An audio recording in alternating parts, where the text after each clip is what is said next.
নিরামিষ মেনুতে শাকসবজি তরকারি ভাজা এসব তো রয়েছেই। এছাড়াও যদি ছানা বা পনিরের কিছু স্পেশাল আইটেম রান্না করে নেওয়া যায় তাহলে নিরামিষ মেনুতে বেশ একটা পরিপূর্ণ আমেজ আসে। সেজন্য আজ আমি বানিয়ে ফেললাম ছানার কোপ্তা মালাই। এর জন্য এখানে নিয়েছি 300 গ্রাম জল ঝরানো ছানা, আর তাতে দুটো বড় বড় সাইজের সেদ্ধ করা আলু একসাথে ম্যাশ করে নিলাম।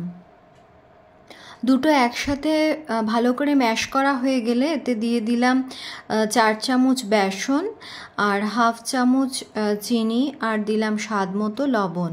এরপর দিয়ে দিলাম ধনে জিরে একসাথে ড্রাই রোস্ট করে গুঁড়ো করা, সেটা দিয়ে দিলাম 1 চামচ, আর দিলাম লঙ্কার গুঁড়ো খুব সামান্য।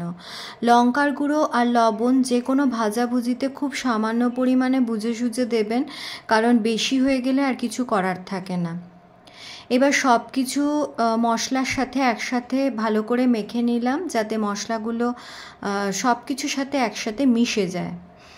এবার একটা যে ডোয়ের মতো তৈরি হলো, সেখান থেকে গোল, চৌকো, লম্বা যে কোনো শেপ দিয়ে তৈরি করে নিতে পারেন। আমি লম্বা লম্বা শেপ দিয়েছি, কিছুটা ল্যাংচার মতো।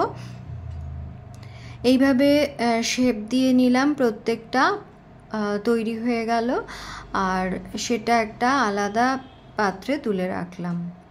প্রত্যেকটা রেডি হয়ে গেলে এরপর আমি গ্যাস জ্বালিয়ে কড়া বসিয়ে তাতে সাদা তেল দিয়ে দিলাম, আর তেল গরম হয়ে গেলে 4টে কি 5টা করে ভেজে নিলাম। কারণ অনেকগুলো একসাথে দেবেন না তেলের মধ্যে, তাহলে উল্টাতে অসুবিধা হবে। কারণ ছানা যখন গরম তেলে পড়ে তখন সেটা বেশ নরম হয়ে যায়। সে কারণে যখন তেলে ভাজবেন তখন অল্প অল্প করে দিয়ে ভাজবেন, আর খুব ধৈর্য ধরে ভাজবেন, না হলে গ্যাস বাড়িয়ে সমানে প্রচণ্ড তেতে গেলে তেলটা তখন ছানাটা কিন্তু ছেড়ে যেতে পারে। সেজন্য গ্যাস কমিয়ে বাড়িয়ে বুঝে সুঝে ভাজবেন, আর খুব আলতো হাতে ভাজবেন, আর এইভাবে কড়া করে ভাজবেন যাতে ঝোলে দিলেই গলে না যায়। সেজন্য এরকম লাল লাল কড়া করে ভেজে নিতে হবে। প্রত্যেকটা কোপ্তার বড়া আমার ভাজা হয়ে গেছে। এবার একটা বাটিতে লঙ্কার গুঁড়ো, ধনে গুঁড়ো, লবণ, রোস্টেড জিরে গুঁড়ো, হলুদ, এগুলো সব একসাথে নিয়ে নিয়েছি, আর অল্প একটু জল দিয়ে ভালো করে গুলে নিলাম। খুব সামান্য জল দিয়ে এবার গুলে নিলাম। আর এটা গোলা হয়ে গেলে এবার একটা গ্যাসে অন্য একটা কড়াই বসিয়ে তাতে হাফ টিস্পুন মতো তেল দিয়েছি, খুব সামান্যই তেল।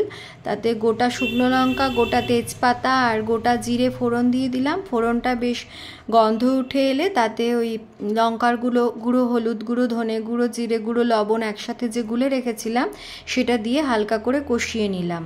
নেওয়ার পর এবার 1 গ্লাস জল দিয়ে দিলাম। যার যেরকম ঝোল রাখার প্রয়োজন সেই পরিমাণে জল দেবেন। এবার একটা বাটিতে 15-20টা কাজুর পেস্ট নিয়ে নিয়েছি, এটা মিক্সার গ্রাইন্ডারে জলের সাথে পেস্ট করা, আর তাতে দিয়ে দিলাম 5 থেকে 6 চামচ ফ্রেশ ক্রিম, আর স্বাদ মতো গরম মশলা, আর দিলাম চিনি।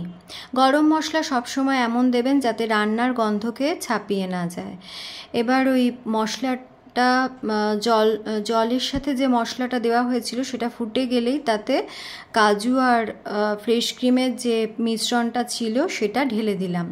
কাজু পেস্ট খুব তাড়াতাড়ি ঘন হয়ে যায়, সেজন্য গ্যাসের ফ্লেম একদম কম করে রাখবেন কাজু দেওয়ার পর। তারপর এই কোপ্তাগুলো দিয়ে দিলাম। কোপ্তা দেওয়ার পর খুব বেশি ফোটাতে হবে না, সামান্য একটু নাড়াচাড়া করলে রেডি হয়ে যাবে ছানার কোপ্তা মালাই। আর এটা যদি কোনো পোলাও বা ফ্রাইড রাইসের সঙ্গে পরিবেশন করেন তাহলে সামান্য একটু কেওড়া জল বা গোলাপ জল দিয়ে দিতে পারেন। রেসিপিটা কেমন লাগলো জানাবেন। বাই।